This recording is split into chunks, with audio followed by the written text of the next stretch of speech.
तमहीद।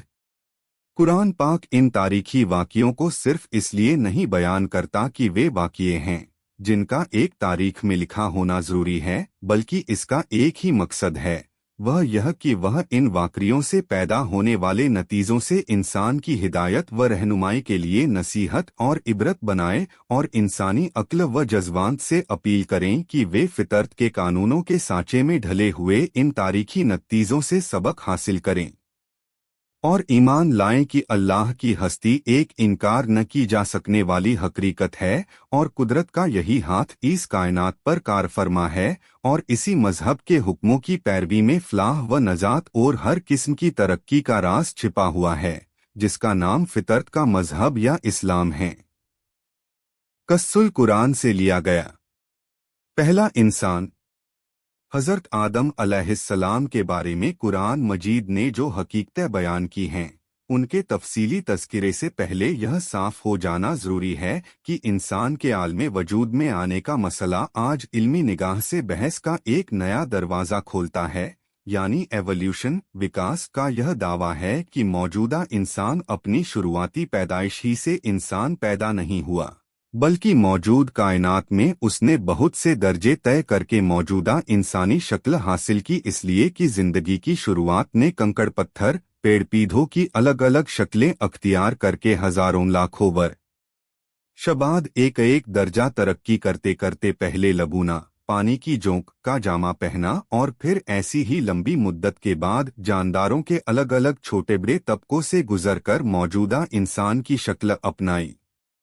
और मजहब यह कहता है कि कायनात के पैदा करने वाले ने पहला इंसान हजरत आदम की शक्ल ही में पैदा किया और फिर उसकी तरह एक हमजिन्स मखलूक हव्वा को वजूद देकर दुनिया में इंसानी नस्ल का सिलसिला कायम किया, और यही वह इंसान है जिसको कायनात के पैदा करने वाले ने तमाम पैदा की हुई चीज़ों पर बरतरी और बुजुर्गी अता फरमाई और अल्लाह की अमानत का भारी बोझ उसके सुपुर्द फरमाया और कुल कायनात को उसके हाथ में सधाकर जमीन के खलीफा और नाया होने का शरफ उसी को बख्शा। अब सोचने की बात यह है कि एवोल्यूशन और धर्म के बीच इस खास मसले में इल्मी तजाद विरोधाभास है या तत्वीक मेल की गुंजाइश निकल सकती है, खास तौर से जबकि इल्म और तजुर्बे ने यह सच्चाई खोल कर रख दी है कि दीनी और मजहबी हकीकतों और इल्म के दरमियान किसी भी मामले में टकराव नहीं है। अगर ज़ाहिरी सतह पर कहीं ऐसा नज़र भी आता है तो वह इल्म की हकीकतों के छुपे होने की वजह से नज़र आता है, क्योंकि बार बार यह देखा गया है कि जब भी इल्म की छुपी हकीकतों पर से पर्दा उठा तो उसी वक्त तजाद भी जाता रहा और वही हकीकत निखर कर सामने आ गई जो अल्लाह की वहय के ज़रिए ज़ाहिर हो चुकी थी।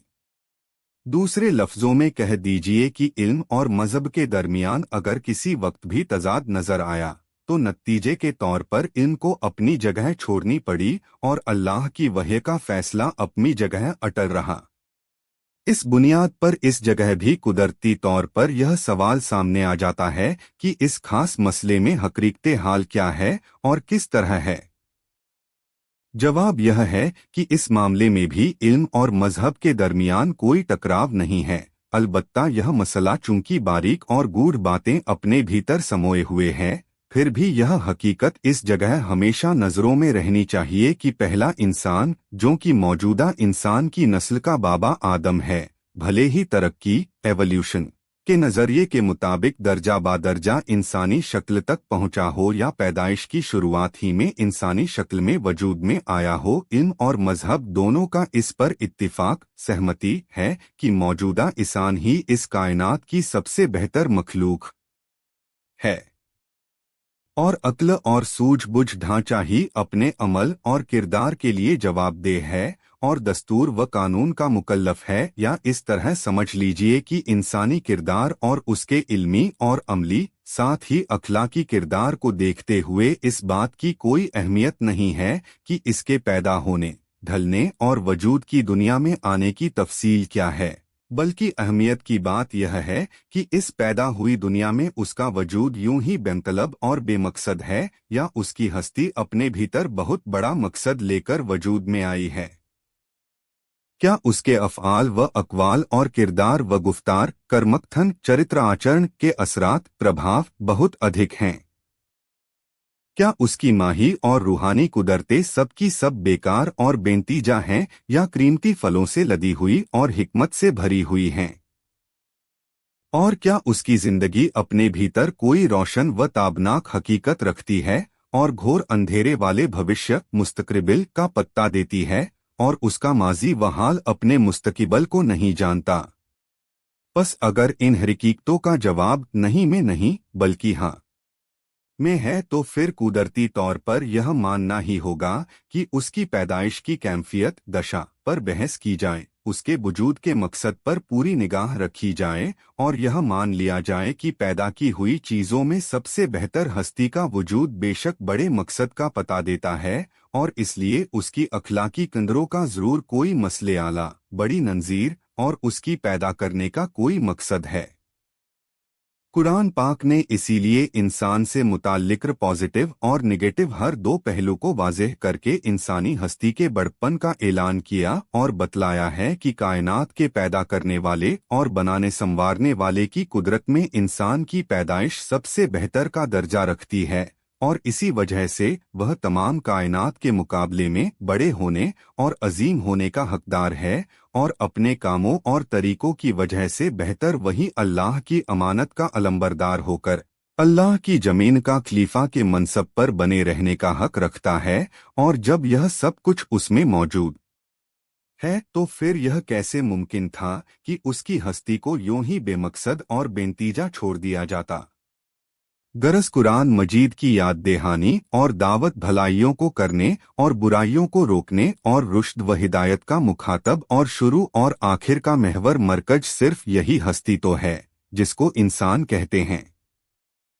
और यही वजह है कि कुरान ने पहले इंसान की पैदाइश की कैफियतों और तफसीलों को नज़रअंदाज करके उसके शुरू और आखिर को ही यह अहमियत दी है।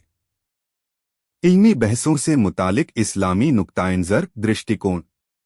असल में इसकी इल्मी बहसों के लिए इस्लाम की तालीम यह है कि जो मसले यकीन और मुशाहदे के इनकी हद तक पहुंच चुके हैं और कुरानी इल्म और अल्लाह की वहय इन हकीकतों का इनकार नहीं करती, क्योंकि कुरान मुशाहदे और हिदायत का कभी भी इनकार नहीं करता, तो उनको बिना किसी शक के मान लिया जाए।